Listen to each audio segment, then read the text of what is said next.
নমস্কার। সকাল থেকে একটা ভিডিও ভাইরাল সমাজ মাধ্যমে, সেটা বিভিন্ন ইউটিউব চ্যানেল তারা করছে, বিভিন্ন ফেসবুকে সেই ভিডিও ভেসে বেড়াচ্ছে। সেই ভিডিওটা আমাদের কাছেও আছে, কিন্তু সৌজন্যতার খাতিরে সেই ভিডিও আমরা একেবারেই আপলোড করব না। আমার মনে হয় সাংবাদিকতার মধ্যে একটা রুচি থাকার দরকার। ভিডিওয়ে যাকে দেখা যাচ্ছে তিনি এই ইউটিউবগুলোর দাবি করছে বা অন্যান্য সমাজ মাধ্যমে দেখা হচ্ছে যে তিনি বিজেপির প্রাক্তন রাজ্য সভাপতি দিলীপ ঘোষ। তিনি একটি কি এক মেয়ের সঙ্গে একটি লীলা খেলায় জড়িত একটি ঘরের মধ্যে। এরপর এখনো পর্যন্ত যখন আমরা এই ভিডিও করছি, তখনো পর্যন্ত বিজেপির প্রাক্তন রাজ্য সভাপতি দিলীপ ঘোষের তরফে তার সামাজিক মাধ্যমে এমন কোনো কথা এখনো পর্যন্ত বলা হয়নি যে এই ভিডিওটা তার নয়, তার চরিত্র হনন করা হচ্ছে। কিন্তু আমরা এখনো পর্যন্ত সেটা পাইনি। কিন্তু ইতিমধ্যেই সারা পশ্চিমবঙ্গের মানুষ সেটা প্রায় দেখে ফেলেছে এবং দাঁড়িয়ে দাঁড়িয়ে উপভোগ করছে। নানা বাক্যবান ভেসে আসছে। আজকে আমরা যেটা আলোচনা করব, এরপর তার রাজনীতিকে আর এটল এগিয়ে নিয়ে যেতে পারবেন দিলীপ ঘোষ। বেশ কিছুদিন ধরে বঙ্গীয় রাজনীতিতে দিলীপ ঘোষ কোণঠাসা। মাত্র কিছুদিন আগে নরেন্দ্র মোদীর যে সমাবেশ হলো দুর্গাপুরে, সেখানে দিলীপ ঘোষ যেতে চেয়েছিলেন, কর্মীদের মাঝে বসতে চেয়েছিলেন, কারণ ওনার মঞ্চে ওঠার পারমিশন ছিল না পিএমও থেকে। ওনার মঞ্চে ওঠার অনুমতি ছিল না। কিন্তু দিলীপ ঘোষ যেতে চেয়েছিলেন, কিন্তু সেটাও নিষেধ হয়ে যায় এবং দিলীপ ঘোষকে ডেকে পাঠানো হয় দিল্লিতে। দিলীপ ঘোষের সঙ্গে দলের এখন বহু যোজন দূরত্ব। দিলীপ এখন যে রাজ্য বিজেপির যে নেতৃত্ব সামনে থেকে দেখছে, তার মধ্যে দিলীপ ঘোষের নাম নেই। সেই যে দীঘার জগন্নাথ মন্দিরে মমতা বন্দ্যোপাধ্যায়ের পাশে গিয়ে বসলেন, তারপর থেকেই কিন্তু বহু যোজন দূরত্ব বেড়ে গেছে দিলীপ ঘোষের সঙ্গে। শুধু যে জগন্নাথ মন্দিরে গেছেন তাই নয়, তিনি গিয়ে এই জগন্নাথ মন্দিরে মমতা বন্দ্যোপাধ্যায়ের সঙ্গে কথা বলেছেন এবং তারপর বিভিন্ন চ্যানেলে চ্যানেলে গিয়ে মমতা বন্দ্যোপাধ্যায়ের প্রায় ঘুরিয়ে প্রশংসা করেছেন। বিজেপির যে কোর অ্যাটাকের লাইন, যে মমতা বন্দ্যোপাধ্যায়ের বিরুদ্ধে দুর্নীতির অভিযোগ, সেটায় তিনি বলেছেন যে ওনার বিরুদ্ধে কোনো দুর্নীতির অভিযোগ নেই। কোর লাইনটাকেই তিনি নষ্ট করে দিয়েছেন। তখন থেকে সারফেসে যে প্রশ্নটা অবধারিতভাবে এসছে যে দিলীপ ঘোষ কার হয়ে কথা বলছেন, বিজেপির যে লাইন তিনি তার বিরোধিতা কেন করছেন, যে অফিসিয়াল লাইন, এবং দিলীপ ঘোষকে কেন কোণঠাসা করা হলো, সেটা যত না বিজেপির নেতৃত্বের মধ্যে হাউতাস শোনা গেছে, তাতে অনেক বেশি কান্নাকাটি করেছেন তৃণমূলের মুখপাত্ররা, তৃণমূলের মন্ত্রীরা, যে শুভেন্দু অধিকারীরা এসে পার্টি থেকে হাইজ্যাক করে নিয়ে গেছে, অথচ পার্টিটাকে তিনি এ রাজ্যে বাড়িয়েছেন। আজকে তার পার্টি তাকে কোণঠাসা করছে। হ্যাঁ, শ্রমিক বলেছেন দিলীপ ঘোষ পার্টিতে ছিলেন, আছেন, থাকবেন এই পর্যন্তই, কারণ যাতে দল মনে করে যে দিলীপ ঘোষের সঙ্গে এখনো কিছু পুরনো কর্মী দিলীপ ঘোষের সঙ্গে আছেন, যে দিলীপ ঘোষ যদি বসে যান তাহলে এই কর্মীরাও বসে যেতে পারেন। যে কারণে শ্রমিক ভট্টাচার্যকে পুরনো দিনের কর্মী হিসাবে রাজ্য সভাপতি পদে বেছে নেওয়া হয়। তো এইবার এক পর্যন্ত দিলীপ ঘোষের কারণে একটা পলিটিক্যাল কারণ ছিল, দিলীপ ঘোষকে কোণঠাসা করা হয়েছিল তার একটা রাজনৈতিক কারণে। এবার যে ভিডিও সার্ফেসে এসেছে, সেখানে এখনো যেমন দিলীপ ঘোষ কিছু বলেনি, বিজেপির তরফও এখনো পর্যন্ত কিন্তু এটা গেলা খুব কঠিন।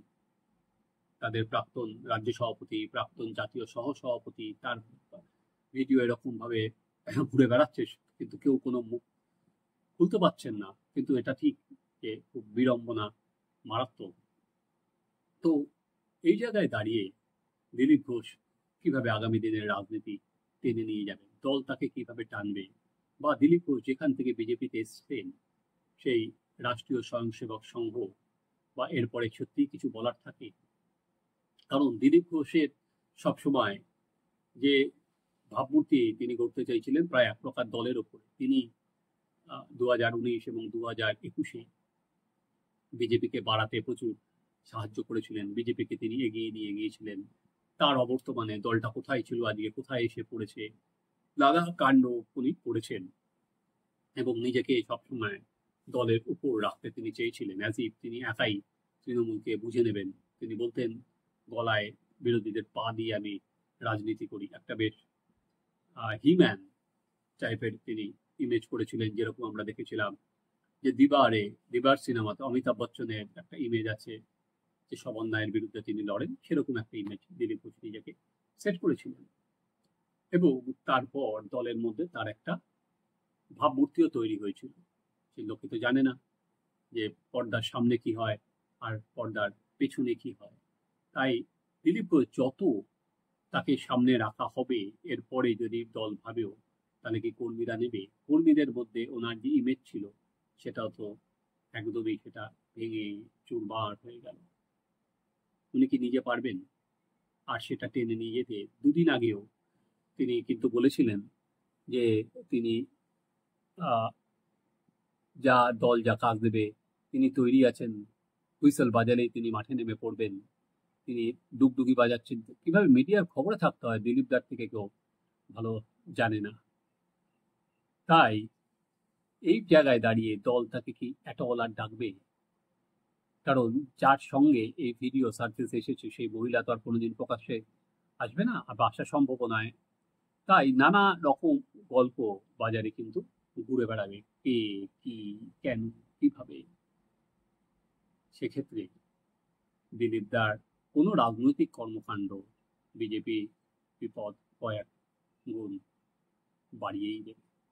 দিলীপ ঘোষ শুধু যে মমতা বন্দ্যোপাধ্যায়ের পাশে গিয়ে বসেছিলেন তাই নয়, উনি কিন্তু দুর্নীতির প্রশ্নে মমতা বন্দ্যোপাধ্যায়কে ক্লিন চিট দিয়ে দিয়েছিলেন যে সরাসরি মমতা বন্দ্যোপাধ্যায়ের সঙ্গে দুর্নীতির কোনো যোগাযোগ নেই। মমতা বন্দ্যোপাধ্যায়ের নাম ভাঙিয়ে অন্যরা দুর্নীতি করে বেড়ান, সেখানে মমতা বন্দ্যোপাধ্যায়ের নামে দুর্নীতির কোনো অভিযোগ কি আজ পর্যন্ত আছে? সিবিআই বা ইডি কি কোনো তদন্ত করেছে? এরকম নানা রকম তথ্য উনি সামনে নিয়ে এসে বিজেপির যে মূল যে আক্রমণের জায়গা, যে মমতা বন্দ্যোপাধ্যায় দুর্নীতির সঙ্গে যুক্ত, যেটা শুভেন্দু অধিকারীরা বারবার করে বলছেন, সেই জায়গাটাতেই উনি কিন্তু আঘাত করেছেন, একবার নয় বারবার। এবং তারপর থেকে আপনারা দেখবেন নানা রকম ভাবে লেখা হতে থাকলো যে দিলীপ ঘোষ কি তৃণমূলের হাতে খেলছে দীর্ঘদিন ধরে। তাই জন্যই কি তৃণমূলের যে কথাগুলো বললে সুবিধা হয় সেই কথাগুলো বলা হচ্ছে। তখন বিজেপিতে দিলীপ ঘোষের কিছু ফলোয়ার ছিল এবং তারাও তখন পাল্টা তার জবাব দিতে থাকে। এবার দল বা আরএসএস কারোর পক্ষে আর দিলীপ ঘোষকে পেছন থেকেও কোনো সাপোর্ট দেওয়া এই ভিডিওর পর সম্ভব একেবারেই হবে না। দিলীপ বহুদিন ধরেই, যেহেতু দলের সঙ্গে দূরত্ব বেড়েছে, দলের খুব একটা ক্ষতি দিলীপকে রেখে সামনে রেখে হয়নি, বরঞ্চ দিলীপ ঘোষকে এই ছবি বা এই ভিডিও সার্ফেসে আসা অনেক বিড়ম্বনার সামনে পড়বে কিন্তু তৃণমূল কংগ্রেস, যারা এতদিন ধরে দিলীপ ঘোষকে কেন কোণঠাসা করা হচ্ছে দলের মধ্যে, শুভেন্দু অধিকারীরা পরবর্তীকালে এসে দলটাকে নিজেরা আর কি তুলে নিয়ে যাচ্ছেন, হাইজ্যাক করছেন, এইটা যত না বিজেপি কর্মীদের মুখে শোনা যেত, সেখানে তৃণমূল নেতাদের মুখে সেটা অনেক বেশি শোনা যেত। ফলে এই ভিডিও কিন্তু অনেক বেশি বিস্ফোরণ হবে তৃণমূলের অন্দরে। তারা যাকে তাস হিসাবে খেলছিলেন, তারা তাকে তাস হিসেবে ব্যবহার করছিলেন, সেই তাসটা, সেই তাদের অস্ত্রটা অনেক পোতা হয়ে গেল। তারা আর দিলীপ তাস একেবারেই ভিডিওর পর খেলতে পারবেন না, বরং তাদের সমালোচনা করতে হবে। সেখানে এবার দেখা, তৃণমূল কংগ্রেস কিন্তু আমি দেখিনি এই ভিডিওটা সারফেসে আসার পর এখনো পর্যন্ত কোনো সমালোচনা করেছে। তারা কিন্তু অন্য যেরকম নেতারা এলে আমরা দেখি তৃণমূল নেতারা সঙ্গে সঙ্গে সমাজ মাধ্যমে অ্যাক্টিভ হয়ে ওঠেন, যেটা আমরা সুশান্ত ঘোষের কাছে, বংশগোপালের কাছে, কারণ এখন তো শুধুমাত্র অফিসিয়াল পেজ নয়, এক একটা দল আনঅফিসিয়াল পেজে নানা রকম খোলে, কারণ সমাজ মাধ্যমের যুগ, যে যাকে পারে তার ভাবমূর্তি মেলাইন করার চেষ্টা করে। কিন্তু এই ঘটনার পর তৃণমূল কিন্তু এখনো পর্যন্ত আশ্চর্য রকম নীরব।